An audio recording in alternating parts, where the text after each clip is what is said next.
స్తోత్రం యేసయ్యా. ప్రియమైన దేవుని బిడ్డలారా, క్రీస్తు నామములో మీ అందరికీ సమాధానము కలుగును గాక. ఆమె ప్రతి దినము దేవుని వాగ్దానం అని ఆత్మీయ చక్కటి కార్యక్రమంలో మిమ్మల్ని ప్రేమపూర్వకంగా ఆహ్వానిస్తున్నాను. దేవుని బిడ్డలారా, ఎలా ఉన్నారు? బాగున్నారా? ఉదయాన్నే లేచారా? ప్రార్థన చేసుకున్నారా? వాక్యాన్ని కాసేపైనా మీరు చదువుకున్నారా? దేవునికి దగ్గరగా మీరు జీవించారా? ఈ దినము మీరు దేవునితో ప్రారంభించారా అని మిమ్మల్ని అడుగుతున్నాను. ఎందుకు ఈ మాటలు చెప్తున్నానంటే, ఎవరైతే దేవునికి దగ్గరగా జీవిస్తారో, దేవునితో ప్రతి ఉదయం ప్రారంభిస్తారో, ప్రార్థించి మరి దినచర్యలు కానీ అలాగే ఈ పరిచర్యలు కానీ మరి సమస్తము మరి ప్రార్థనాపూర్వకంగా మీరు మొదలు పెడతారో మరి ప్రభువు నీకు తోడై ఉంటాడు, నిన్ను నడిపిస్తాడు అని మీకు తెలియచేస్తూ ప్రతి దినము దేవుడు వాగ్దానం అని ఆత్మీయ చక్కటి కార్యక్రమంలో వాగ్దానాన్ని చదువుతున్నాను. రాజుల 2వ గ్రంథము 20వ అధ్యాయము 5వ వచనం.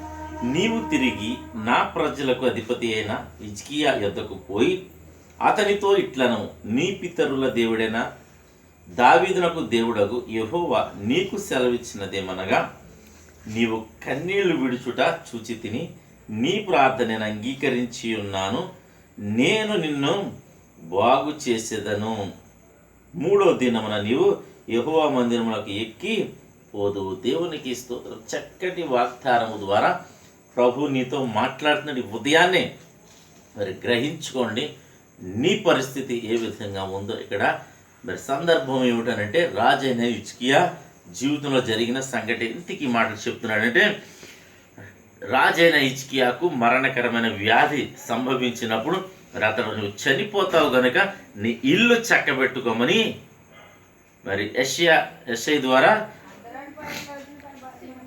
మరి ప్రవచనం పంపించబడుతుంది. అయితే మరి ఈ ప్రవచనం ఎప్పుడైతే మరి హిజ్కియా రాజుకు వినిపించబడిందో, హిజ్కియా రాజు ఏం చేస్తాడు అంటే, హిజ్కియా రాజు మరి గోడ వైపు తన ముఖాన్ని తిప్పుకొని మరి దేవునికి ప్రార్థన చేస్తూ కన్నీళ్లు విడిచుచు మరి ప్రార్థన చేసినప్పుడు వెంటనే ఆ మొర దేవుని సన్నిధికి చేరుతుంది. చేరినప్పుడు మరి యెషయాకి మరలా, ప్రవక్తకు మరలా దేవుని వాక్కు ప్రత్యక్షమే, నువ్వు మరలా తిరిగిపోయి నీ కన్నీళ్లు విడుచుట నేను చూచాను, నీ ప్రార్థన నేను అంగీకరించి ఉన్నాను కనుక నేను నిన్ను బాగు చేస్తానని వాగ్దానం చేస్తున్నాడు. దేవునికి స్తోత్రం.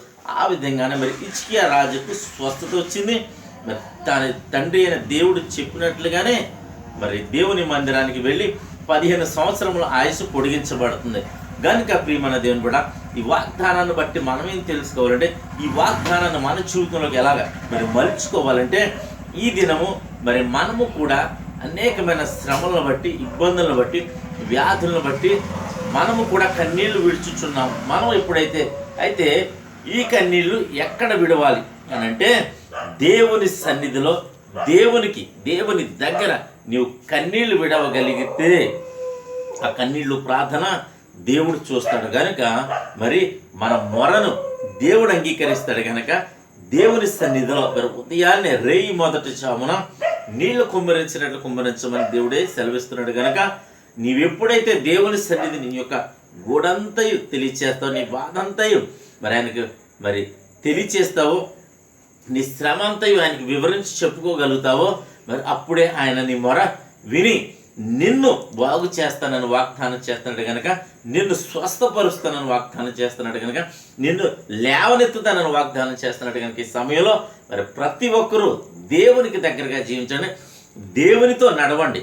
తద్వారా మరి నీకు మరి క్షేమము సమాధానము దయచేయబోతున్నాడని తెలియచేస్తూ మరి హిజ్కియా రాజుకి ఏ విధంగా అయితే మరి ఆయుష్ పొడిగించబడిందో, ఈ దినం ఒకవేళ మరణ పడక మీద ఒకవేళ ఉన్నావేమో, వెంటిలేటర్ మీద ఉన్నావేమో, లేదా మరి హాస్పిటల్ బెడ్ మీద ఉన్నావేమో, నువ్వు ఎక్కడున్నా సరే మరణ పడక మీద నుంచి దేవుడు నిన్ను లేవనెత్తబోతున్నాడని వాగ్దానం చేస్తున్నాడు కనుక మరి ఈ సమయంలో ఈ వాగ్దానం నీ కోసమే.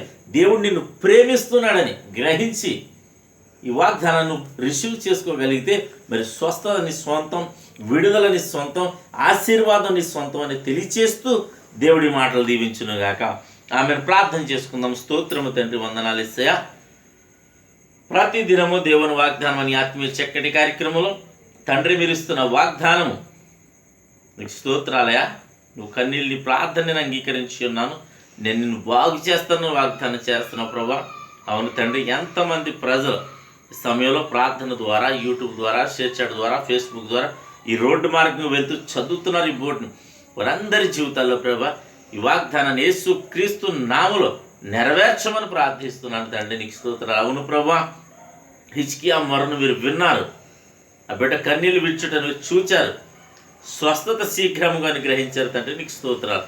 అదేవిధంగా ప్రభా నీ ప్రజలను మీరు కనికరించండి, కృప చూపించండి మని ప్రార్థిస్తున్నాను. ఎవరైనా ఈ సమయంలో రోగులుంటే స్వస్థపరచమని ప్రార్థిస్తున్నాను తండ్రి. అలాగే ప్రభా యవనస్తులకు చక్కటి సంబంధాలను గ్రహించమని ప్రార్థిస్తున్నాను. అనేక వ్యాధుల్లో ప్రభా, అనేకమైన రకరకాలైన వ్యాధులు ప్రభా, నిద్రలేమి, అలాగే డిప్రెషన్ నా తండ్రి, నాయన ప్రభా, హార్ట్ డిసీజ్, కిడ్నీ డిసీజ్ నా తండ్రి, ఆయా రీతిలుగా షుగర్, బీపీ, నాయన థైరాయిడ్, అనేక రకాలైన వ్యాధులు ప్రభా, అంతు చిక్కని వ్యాధులు అనేక మందిని పట్టి పీడిస్తూ ఉన్నాయి. వారందరికీ యేసు క్రీస్తు నామముల స్వస్థతను ప్రకటిస్తున్నాను తండ్రి. స్తోత్రాలు. మీరును ప్రభా సంపూర్ణ స్వస్థతను ప్రకటించమని ప్రార్థిస్తున్నాను.